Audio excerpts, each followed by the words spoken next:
You know when you get to that euphoric moment where you think, yeah, I finished that job. I'm really pleased with what I've done. It's took me a long time, but I'm really pleased with what I've done. So then you just complete all the little loose ends and it's completely finished and you think, yes, brilliant. Then you move on to the next stage. And the next stage, you look at everything that you've still got to do and you get to that point where you go, I don't really know. And I haven't got a clue. I don't know what to do next. It's great, but it's also quite daunting. Anyway, let me show you around the car and you'll see what I mean.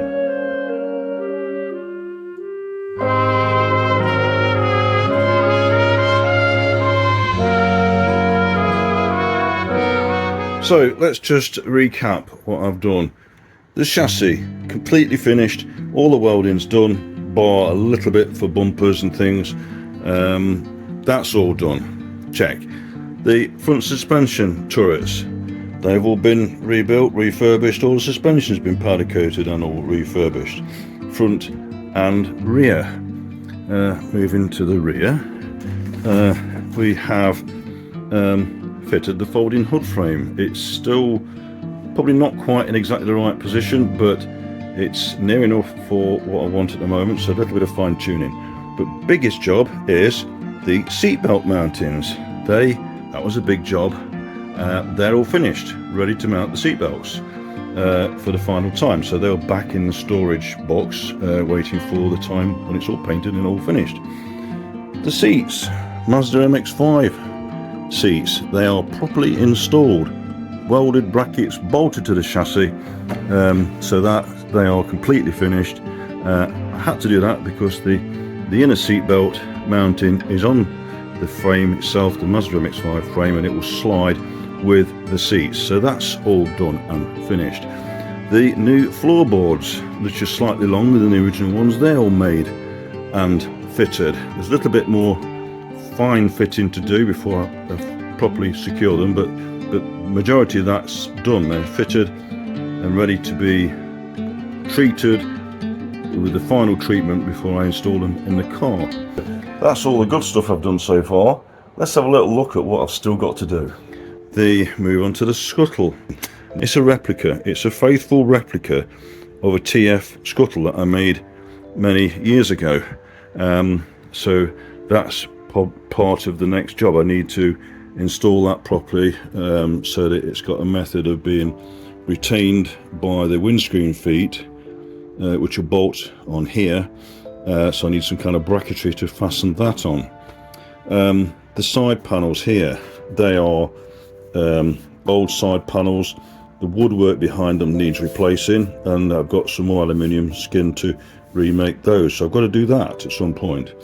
The side panels, moving on to the side panels, the louvers on this side are in a slightly different position to the louvers on that side, an error that was made by the guy that put the louvers in many years ago. So that's one thing I don't like about the side panels. The holes here for the push button catches, the bonnet latches, they're in the wrong place because, as you can see from that slot, I had some kind of cam mechanism lock thing which I had many years ago, which that's what I was going to use, but I'm not now. So I've got the proper TF catches, of which there is one there in the vise. I'm just been freeing it off. Looks a bit cruddy at the moment, but that will be fully refurbished. So I need to install those. And back to the car. The header rail, the angle iron header rail, it's been well butchered, and it was butchered because I was fitting some kind of different latch lock mechanism in place, and that's where I finished off when I was working on this part of the car many years ago. So this angle iron is going to be replaced completely with some box section steel, so I need to sort that out. The tubular metal side frames, I made those and replaced that angle iron because I didn't really like that. That's all been So that's done. So that's done, but it needs a couple of little tweaks to it, especially when I weld a box section across the top. The white subframe there, which holds the radiator, that was one of the first jobs I did 2 years ago now. So that's all done and ready to be installed finally, but I'm using it as a fixture, as a bit of a jig for when I replace the side rails.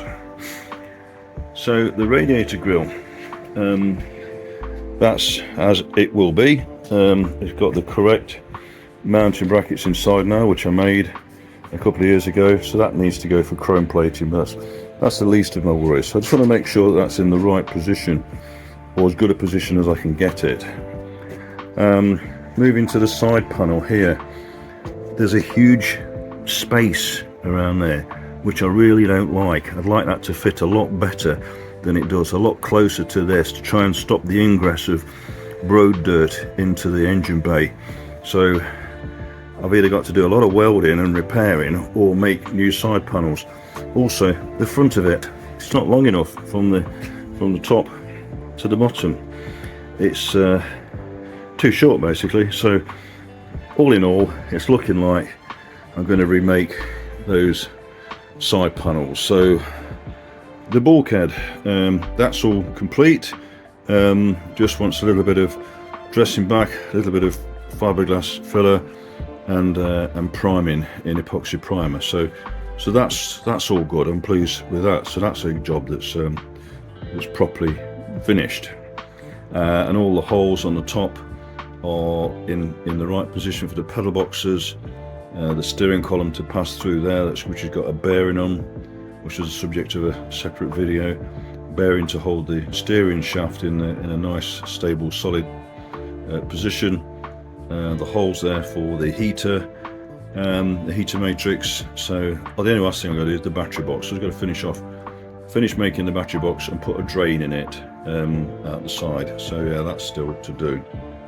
So under the dash here, these two bolts here on this piece of angle line, which I welded on many years ago, that's all going to be cut out and removed, because I'm going to be replacing certainly this top part of the angle line with some box section. So I think the box section will actually come below there. So there's a bit of chopping out and welding to do, and also the angle I think needs to be changed. I'm not sure if you can pick up on that, but there's a gap here which I need to do something about. So it'd be quite nice if the steel box section came up to the edge of the fiberglass there, so that it could be bolted directly to the frame. So there's quite a lot to think about, and obviously that's got to happen with both sides of the car. You can see that gap there. And then when you look at the scuttle, there is a black rubber trim which fits over here, which the bonnet sits on. That runs over the bonnet and it curves around there and runs straight down that angle all the way to the bottom in one solid piece of rubber. So the side panels here, the side panel will butt over the top of the rubber, so the rubber will go down between there and there. So by moving the side panel out slightly means that this steel rail here,